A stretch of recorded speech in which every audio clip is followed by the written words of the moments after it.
Australia का PR सबसे easy तरीके से कैसे लिया जाए, उसके बारे में सारा इंफॉर्मेशन आज के सेशन में डिस्कस करेंगे। आप अगर ऑस्ट्रेलिया में हैं या ऑस्ट्रेलिया के बाहर हैं, लेकिन अब सभी एट दिस मोमेंट सभी एग्री करेंगे मेरे साथ कि ऑस्ट्रेलिया का पीआर इतना इजी नहीं है। तो आप सर बात कर रहे हो कि ऑस्ट्रेलिया का इजी पीआर, लेकिन आई नो कि नॉट जस्ट ऑस्ट्रेलिया, सारे कंट्रीज स्ट्रिक्ट हो रहे हैं अपने पीआर में, अपने स्टूडेंट वीजाज में, टेम्पररी वीजाज में। लेकिन आज सिर्फ बात करेंगे कि कौन सी ऐसी स्ट्रेटेजी है जो आपको नए फाइनेंशियल ईयर 26-27 में ऑस्ट्रेलिया का पीआर लेने में हेल्प कर सकती है।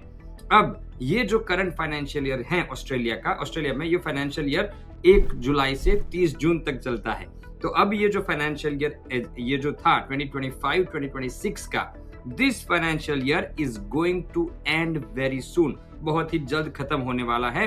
स्टेट के पास भी मई तक का वो जो उनका राउंड का कोटा है वो भी है, लेकिन उसके बाद ये फाइनेंशियल ईयर के प्रोग्राम्स जो है वो जून महीने में बंद हो जाएंगे और उसके बाद जो नया फाइनेंशियल ईयर शुरू होगा 1 जुलाई से 2026 से, which will be consider 2026-2027।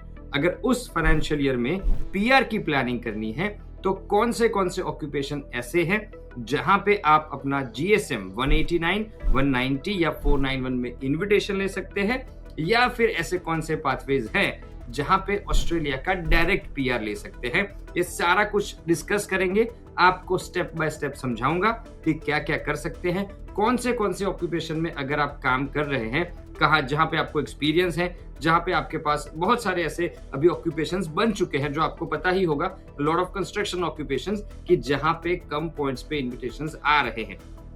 I am not here to suggest anyone कि आपका कंस्ट्रक्शन का कोर्स स्टडी स्टार्ट कर दीजिए और अभी से आपका पीआर ले लीजिए। I am not here to sell the course sell करने के लिए नहीं आए हैं, लेकिन आपको बताने आए हैं कि अगर आप इस सिचुएशन में हैं और अगर ऑस्ट्रेलिया का पीआर प्लान कर रहे हैं तो क्या क्या स्ट्रेटेजी आपकी होनी चाहिए और क्या क्या स्टेप्स होने चाहिए। कोई भी ऑक्यूपेशन है आपका, लेकिन अगर आपको ऑस्ट्रेलिया में पीआर लेना है, पूरा समझाता हूं आपको। And thank you very much, जहां से भी आप देख रहे हैं वहां से आप सभी का स्वागत है। एक बार फिर से मेरा नाम है Krunal Nayak, registered migration agent from grow more immigration, और स्वागत करता हूं आप सभी का। YouTube पे ऐसे 600-700 से भी ज्यादा लाइव सेशन कर चुके हैं, 5 साल से भी ज्यादा यहाँ पे YouTube पे विदाउट एडवर्टाइजमेंट ऐसा कंटेंट यहाँ पे प्रेजेंट कर रहे हैं जो आपको ऑस्ट्रेलियन माइग्रेशन में सबसे आगे रखेगा।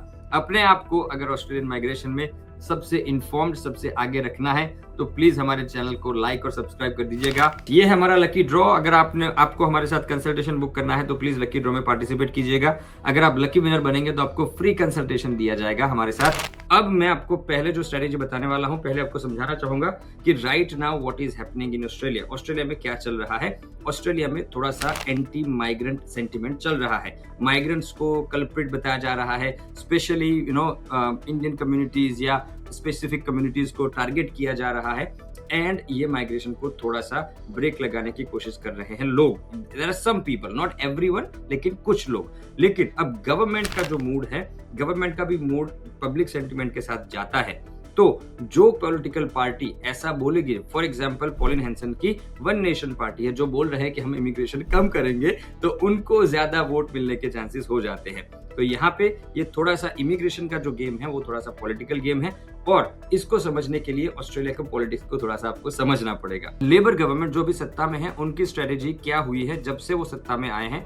लगभग 2 टर्म उनके हो चुके हैं। एक टर्म उनका 3 साल का पूरा उन्होंने कंप्लीट किया और दूसरे टर्म में भी उन्होंने बहुत ही अच्छे वोट्स मार्जिन से जीत हासिल की। तो अब लेबर गवर्नमेंट की पॉलिसी जब से वो आए हैं तब से उन्होंने एक स्ट्रेटेजी अपनाई है कि जो टेम्पररी वीजा होल्डर्स हैं, वो उन्होंने ऐसा बताया था कि वो लोग टेम्पररीली परमानेंट लोग यहाँ पे नहीं चाहते हैं। They don't want everyone to stay here permanently here on a temporary visa. Temporary visa मान लो कि स्टूडेंट कर लिया, एक्सटेंड कर लिया, फिर से एक्सटेंड कर लिया, फिर से कोई और टेम्पररी वीजा कर लिया। तो लेबर गवर्नमेंट ऐसे कमिटमेंट के साथ आई थी कि उनको टेम्पररीली परमानेंट माइग्रेंट्स नहीं चाहिए, उनको माइग्रेंट्स चाहिए जो यहाँ पे काम करे, जो यहाँ पे सेटल हो और ऑस्ट्रेलियन इकोनॉमी को हेल्प करे। अब ये इमिग्रेशन की वेबसाइट है और यहाँ पे उन्होंने माइग्रेशन स्ट्रेटेजी बताई थी जब लेबर गवर्नमेंट सत्ता में आई थी, और उसका एक एक्शन प्लान दिया था। सो ये एक्शन प्लान मैं आपको दिखाना चाहूंगा कि what was the action plan.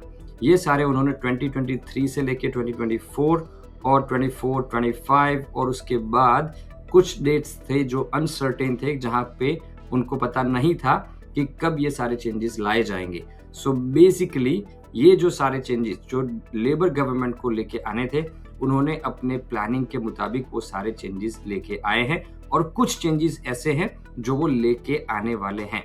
Now ये जो ongoing simplifying migration system, improve experience for migrants and employer, ये जो चीज है उनका कमिटमेंट है, ये ऑनगोइंग कमिटमेंट है और उसको वो पूरा कर रहे हैं by doing different things. So basically labour government का जो मेन सिनेरियो है, उनका जो लेबर गवर्नमेंट का मेन जो टारगेट है, उनको अगर ऐसा बोला जाए कि उनका मेन टारगेट क्या है, so the main target is to make Australian migration sustainable by doing right thing in permanent migration and employer sponsored migration.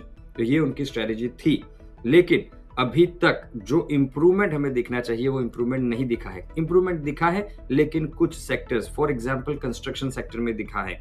अब समझाते हैं कि अगर आपका ऑक्यूपेशन, मान लीजिए कि आप ऑस्ट्रेलिया में हैं या ओवरसीज हैं, अब ये जो स्ट्रेटेजी है, इजी पीआर की स्ट्रेटेजी है, वो किसके लिए काम करेगी?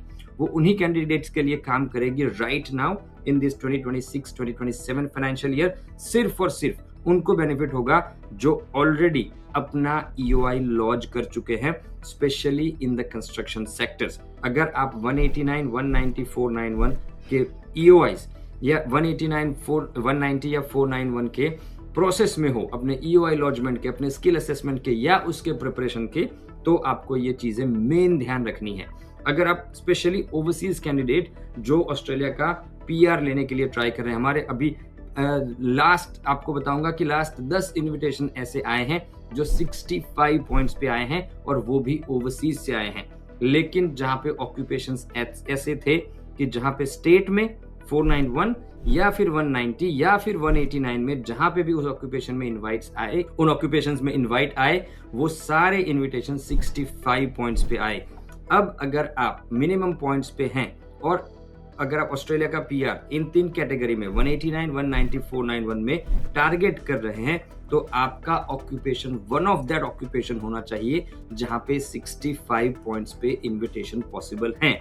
मतलब कि जहां पे ईओआई का क्राउड ज्यादा नहीं है, प्लस आपका ऑक्यूपेशन कंस्ट्रक्शन रिलेटेड ऑक्यूपेशन है, प्लस आप या फिर आपका ऑक्यूपेशन ऐसा है जहां पे आपके पास बहुत सारा वर्क एक्सपीरियंस है। ऐसा नहीं है कि सिर्फ और सिर्फ कंस्ट्रक्शन ऑक्यूपेशन में इनविटेशंस आ रहे हैं, लेकिन ऐसा जरूर है कि सिर्फ और सिर्फ कंस्ट्रक्शन ऑक्यूपेशंस में 65 पॉइंट्स पे इनवाइट्स आ रहे हैं। तो अगर आप कहीं पे भी anywhere in the world construction occupations में काम कर रहे हो,